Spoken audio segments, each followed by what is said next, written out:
Hi, you guys. This is Simone Watson, and I am here today to talk about what I have learned so far about the editing process. So it's been a long time since I made a video with some tips, and part of that is because I'm nervous. I'm like, what am I going to give tips about? I don't know. But yeah, I'm just going to tell you what I know so far and leave it open to learn more in the future. Yay. Okay. So, as you guys know, my first novel is Red Letter Law.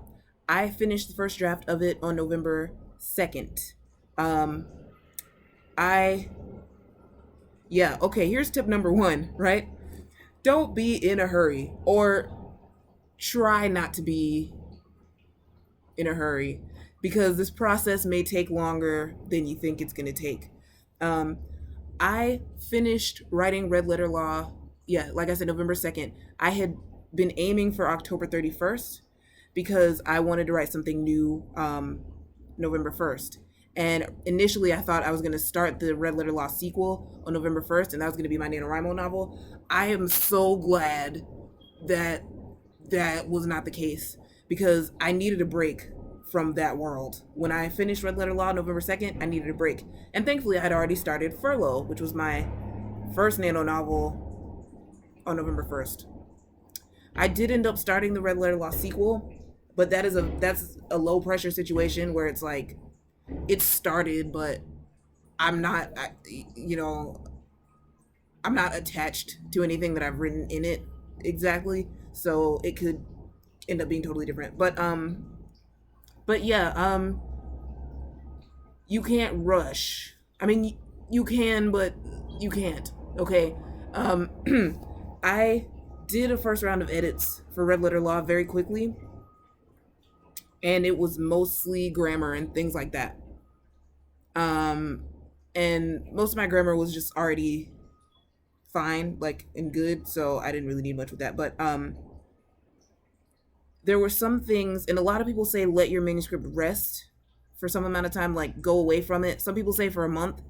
I do not know if it will be possible for me to finish writing and not look at it for a month. Like, to me that sounds like a really long time.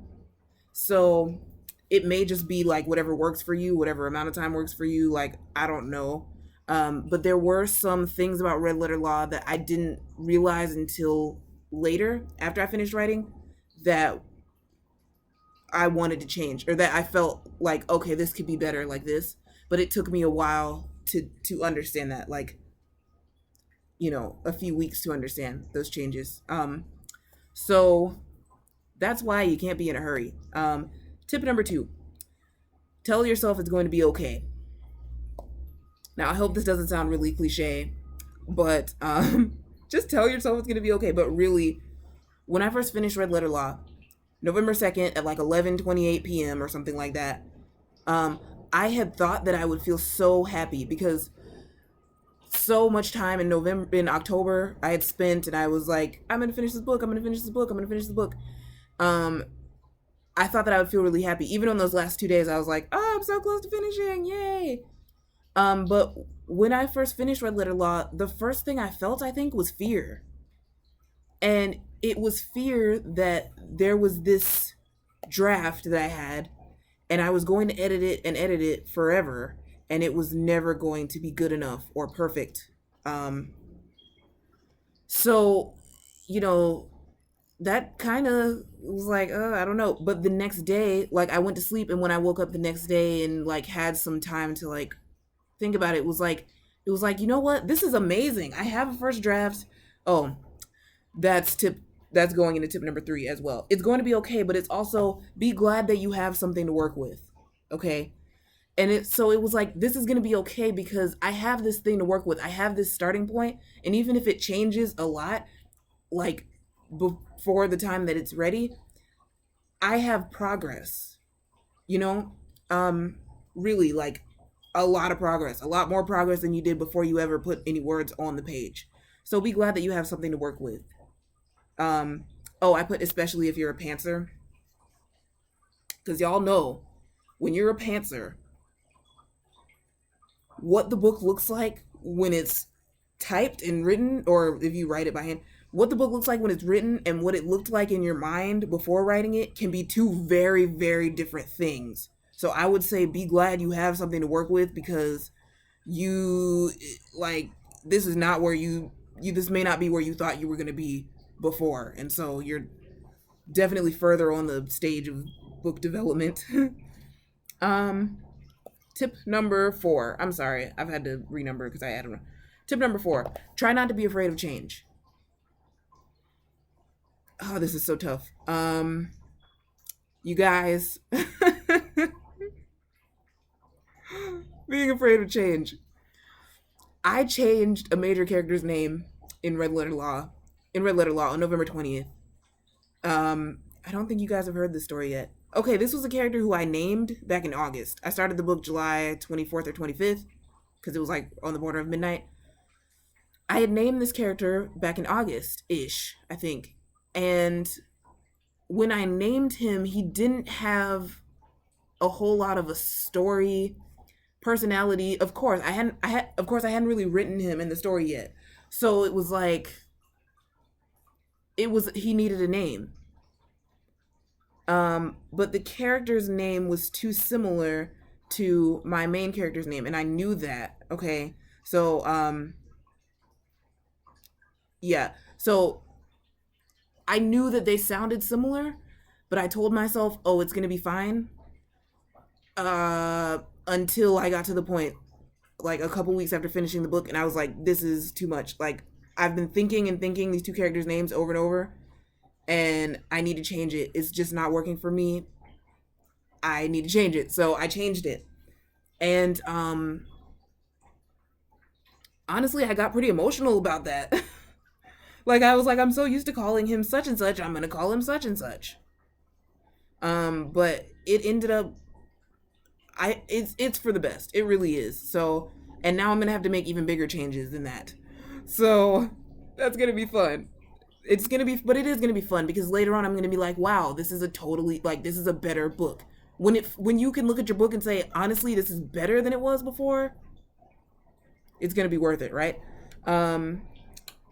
Okay. Tip number 5, get other people's opinions. So, beta readers and critique partners. Yay! Those are great, okay? I didn't know before where to find beta readers. The main place that I've found beta readers so far is Goodreads. There are groups on Goodreads for beta readers and critique partners too. Because a lot of times if you're in this group, you're a writer, so you're okay with being a critique partner, which is like, Jenna Moresi has a video about this, but a beta reader is somebody that reads your book for entertainment value and like assesses it the way that a reader would. Somebody that just picked up the book from the bookstore. They give you feedback in that way. And a critique partner is somebody that gives you feedback from a technical standpoint of writing. That person is also a writer, because they know how to write technique-wise, they give you tips in that way. So yeah, it is good to have those other people's opinions. Like I said, go to Goodreads. You also may be able to use like Twitter to find a critique partner, because just recently there was something called CP Match where you did hashtag CP Match, you found a critique partner. Or you can, there's something called critters.org. Yesterday I accidentally went to critters.com, which was something with some cute animals. Don't do that. Well, it's not a bad thing, it's just some cute animals. But critters.org is like this critique group online. So, and there may be others, critique groups online. If you go to the different writing organizations, like the Society of Children's Book Writers and Illustrators, Science Fiction and Fantasy Writers of America, Mystery Writers of America. So whatever genre you are in, if you feel like joining a professional organization for that, could be a good idea, then that can help you to find some critique partners as well. So I will leave you some links in the description. Tip number 6, work on something new, but don't overdo it. So when I was editing Red Letter Law, and I had that day where I was like, oh no, I just changed this character's name, I feel so conflicted, blah, blah, blah. I think at that point, I had gone a little wild about the editing process. I was really stressing myself out about editing. a lot. And so that night, actually, I was up and it was past midnight, so it was actually the 21st. I know the time this time. I know what day this time. Huh. But that night I started writing Tethered. I had this new idea, and as y'all know, sometimes I pants, or all the time I pants or plants. So because I had this new idea, I was like, oh, let me just start writing this right now. And I was like, yeah, this is so exciting. Woo! That was really helpful for me because I had gotten so frustrated with editing Red Letter Law. I had something else to put my energy towards and to take my mind off of Red Letter Law. And that was amazing. And I had Tethered to remind me that writing was fun, because writing Tethered was fun. And editing sometimes is fun, but sometimes it's not. I mean, honestly, sometimes any part of the writing process, I guess you could say that about, that there are going to be some non-fun moments, but here I got to be reminded of what it was like to start a new project and how much fun it was. Now, I'm saying don't overdo it because I tend to be the person that wants to say yes to a lot of things and wants to do a lot of things at the same time. And that's okay, but you can get overwhelmed. So just be careful with that. That if you're doing too many things at the same time, you may want to scale it back so you don't get overwhelmed. Tip number 7. This is actually oddly specific, and this might be more, I don't know, this, depending on what level of editing, this might be more something that professional editors want to do. But it's use your foreign language skills if you have learned a foreign language in school. When you learn a foreign language, they teach you grammar. Not that they teach you grammar, but you get more aware of grammar because you have like an outsider view of that language. And you may have a book called 501 French verbs or Spanish verbs or German verbs, or different things like that. And so that will help you with all of the different verb tenses. This may be something that more like professional editors on here like want to take into consideration, and y'all probably already have a good grasp of the verb tenses anyway, so that doesn't really. But if you are self-editing and you're like, man, I'm really having trouble keeping these verb tenses straight, and you have learned a foreign language, that may be helpful. Maybe not, but. And tip number 8 is have fun. Now,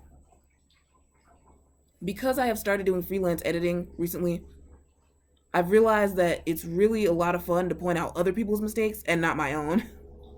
I'm kidding, but really, like, it's kind of easier. Like, you have that outsider view.